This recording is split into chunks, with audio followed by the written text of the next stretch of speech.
doing a lesson to revise polygons. Okay. Jenny Brown is Deputy Head of Maths at Langley Park School for Girls, and she's revising polygons with her Year 11s in the run-up to GCSEs. You've got this little group of squares, and they've each got one of these shapes on. So what I would like you to do, I would like you to try and put those shapes into groups. I just want you to decide, right, these should be in a group because, and why. She's trying out some assessment for learning techniques to encourage her pupils to be more independent learners. These are all triangles. Intention was to start them off with a bit of pair work where they were just given loads of different shapes, and it was up to them to decide which groups they wanted to put them into and try to explain why they'd grouped them. That's for 5, for lots. I could do it in something with like number of sides.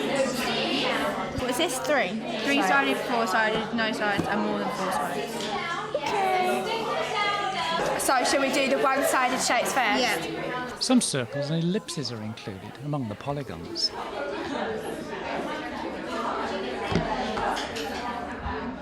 And then we do the 4s. What we're doing now? The 2.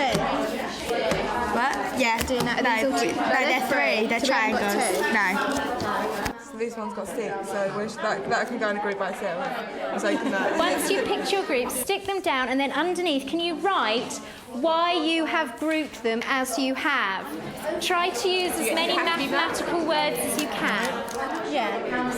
We're gluing them all, by the way. Might be all wrong. Yeah, 3-sided. Can we have the no-sided ones, no sides? As long as you can explain why you've grouped them like that, and they don't have to have the same amount in each group. It doesn't necessarily work like that. It's up to you. Okay. The role of the teacher is to get pupils to justify the choices they've made. No. So is this all one group, or are these two separate groups? Okay, so why have you grouped them as you have? Number of sides. Number of sides, okay. Well, how many sides has that got? 1. Definitely? Yeah. Okay, no, that's fine. Is that wrong? I'm not saying anything. Do you think that's one side? Well, yeah, because it's like... Because it has no what? Corners. Yes, there we are, that's fine. I would agree with that. It's whether you could say has it got any sides? Yeah. It has? Yeah. Okay, that's fine. Okay, that is your decision with however you wanted to group them, but you're doing the right thing. Okay. When you're grouping them, why have you grouped these together? Because they've got all the same sides apart from that one. What is that doing in there? Well done, at least you noticed that. These two? Yeah. Hey, oh wait, what? No, pentagons. You sure? Yeah, because they've got 5 sides. Lucinda, what have we said these groups have? No sides. No sides? Yeah. What have you put here? Infinite. Infinite. Why do you think it's infinite? So no sides. Why aren't there any sides? What are you missing on those shapes? Angles. Possible angles, yeah. So it's interesting, the group at the back said these have got one side, but you've said they've got infinite sides. So do we know what the right answer is? I'm going to leave you with that thought. Okay, lovely. But what one of them, like them? Are they irregular? What about that shape? Is that regular? Yeah. Why? Because it's equal sides. So it's got equal sides? Yeah. Yeah, those sides are all equal. What is irregular? What? I'm asking you, what does regular mean? You're just focusing on the what? On the sides? And angles. The angles have to be what? Stephanie, what are you saying?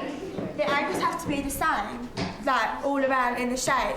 Excellent. Yes, they have to be the same. So what have we said regular means? All the same angles and same sides. See if that changes your task at all. Good. How do you know they've all got the same angles though? Because all those angles are the same, like, size. So's that. So's that. So's that. What did you say? That's regular, that's irregular.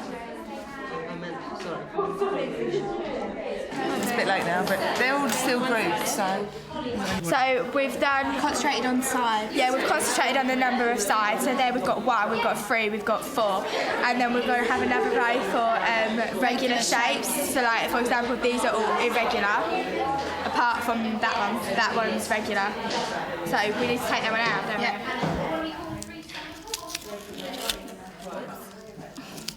Anyone know what a polygon is defined as? Any shape.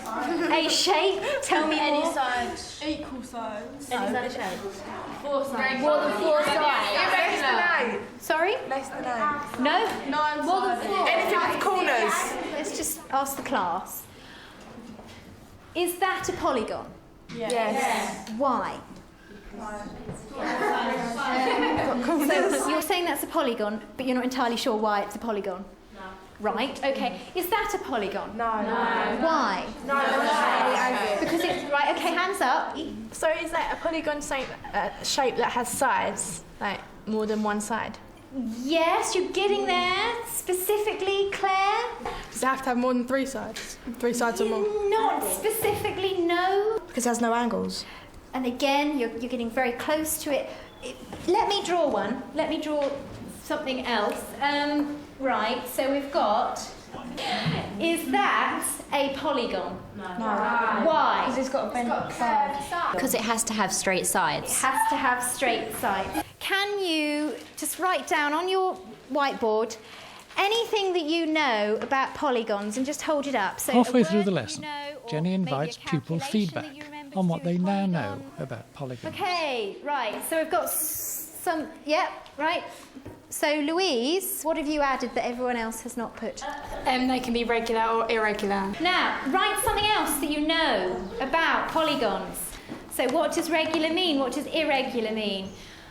Okay, so Stephanie, what have you put where it says regular? Must have equal angles. Must have equal angles. And sides. And sides. Jenna, you've got different group names. What do you mean by that? Like you've got 4-sided shapes like squares and then hexagons and stuff like that. Okay, so what are you telling me a 4-sided shape is?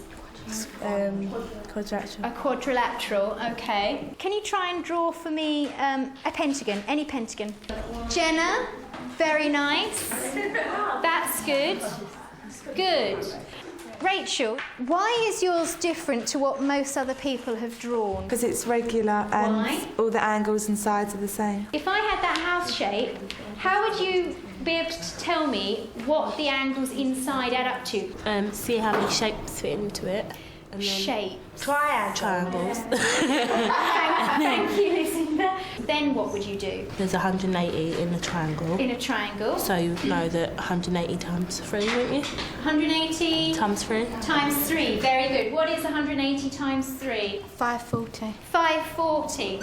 Okay, if I had a heptagon, a 7-sided shape, how many triangles could I split that into? So, Stephanie. 5. Why? Take away 2. You've taken away 2 from what? Number of sides. The number of sides. So, in other words, what calculation would I do to work out the angles? Number of sides. Couldn't you do it and take away 2 times 180? Oh, impressive. N, take away 2 times 180. What does N stand for? The number of sides. Number of sides. In the next task, pupils are asked to write what they know about various polygons and to try some calculations involving their interior and exterior angles. I'm going to sneeze. Great. How many triangles can that be split into? 3. So all the angles I should say split into 3 triangles. Yeah, and then put angles add up to 540. And 540 degrees. Okay, now you can do something. So how can you work out what an exterior angle is? By finding the interior? You could, but the easier way is, what have you just told me they will all add up to? 360. And how many of them are? Divided by 6. So show that, and then if you know that one, you can just work out this one because of what?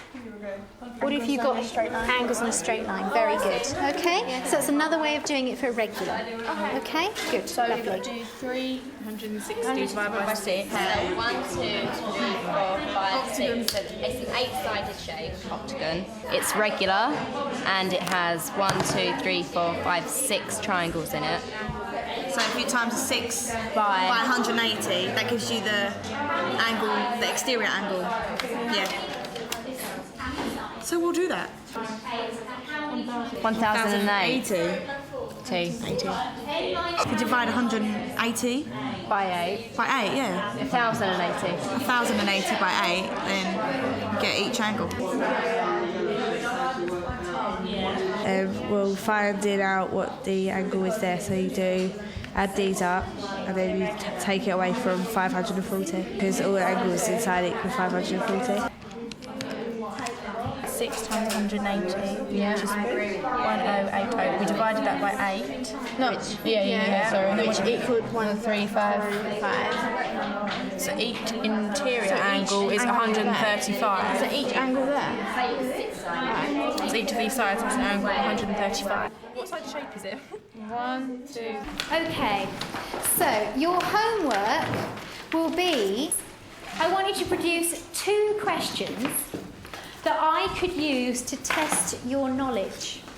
Okay, but I want you to give them to me next lesson with your mark scheme, so showing me how you expect the person to work it out. Okay, and then I will produce a little test for you to do in a couple of weeks' time, but they will all be questions that you have contributed. What do the pupils think about this new style of lesson? Yeah, we're not normally sort of in groups and we sort of like work independently, but yeah, It's better like this. yeah, I prefer it. Yeah, because we can like sort of talk and discuss like together and like solve it. I think it's being able to like talk about the problems and stuff and like being like discussing like stuff that we don't understand, like someone else, like a friend might understand, so we can sort of understand it together. But it's nice to be able to work differently instead of like interacting with just the teacher. We're like interacting with other pupils. She's letting us think for ourselves a bit more. Yeah, which helps our revision as well, so when we're at home we can do the same. Yeah. You decide, right, these should be in a group because... And what was Jenny's reaction to the lesson? I had some concerns about a less structured lesson because sometimes they can take advantage and try to use it as gossip time. So yes, there were some concerns. I think it's a case of having lots of different tasks for them to do, so the pace is constantly going, so they know they've got something else to be doing next. They, you know, if they think they've finished a task, they don't just sit back and gossip, they move on to the next This one's task. got 6, so that can go in a group by itself. So you can It felt more kind of one-to-one, but also them feeding back to me and, you know, not putting words, and also me being able to identify those who do struggle, which is harder when you're just teaching to the whole class. Yes, you're getting there, specifically, Claire. It's also the way I question as well that I'm really trying to think about now, in that I don't just give them the answer, I kind of get several answers but don't give it away. Whether they're right or wrong, and then trying to get them to explain why. So they'll give me an answer and I won't say yes or no straight away. I'll say, well, why do you think that? So it's actually planning how you're going to ask your questions, because I do still find it quite difficult not to nudge them along. So I think I was better this lesson than in a previous lesson when I've tried to do this. But I still need to work on getting them to think on their own and trying to express in their own words rather than me putting words in their mouths, really. The resources used in this lesson are available on the Teachers TV website.